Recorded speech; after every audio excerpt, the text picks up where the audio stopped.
উপরের এই ভাইটির কথাগুলো শোনেন, দিন দিন সাধারণ মানুষ কেন বিএনপিকে ছেড়ে জামাত ইসলামে যোগ দিতেছে। ভাইটির কথা একটু মনোযোগ সহকারে সবাই শুনবেন। জামাত ইসলামের আগে পছন্দ করার আগে আমি বিএনপি কে খুব ভালোবাসতাম।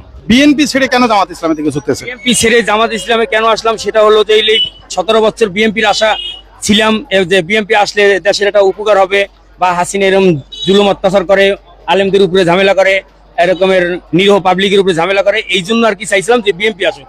কিন্তু বিএনপি 5ই আগস্টের পরে স্বৈরাচার হাসিনা লড়ানোর পরে তারা যা আরম্ভ করছে তাতে আমাদের এখন বিএনপির উপরে পক্ষ করা উচিত না, কারণ বিএনপি ওই হাসিনার মতোই অবস্থা।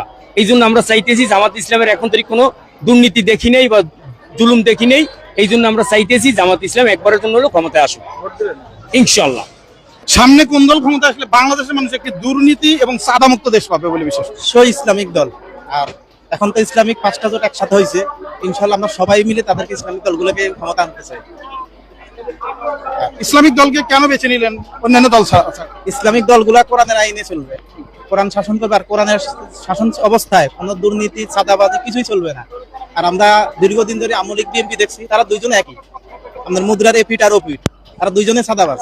আর তারা আন্তর্জাতিকভাবে স্বীকৃত চাঁদাবাজ, শুধু চাঁদাবাজ না, আন্তর্জাতিক স্বীকৃত চাঁদাবাজ। আর আমরা তাদেরকে বাংলার জমিন আর দেখতে চাই না। অবশ্যই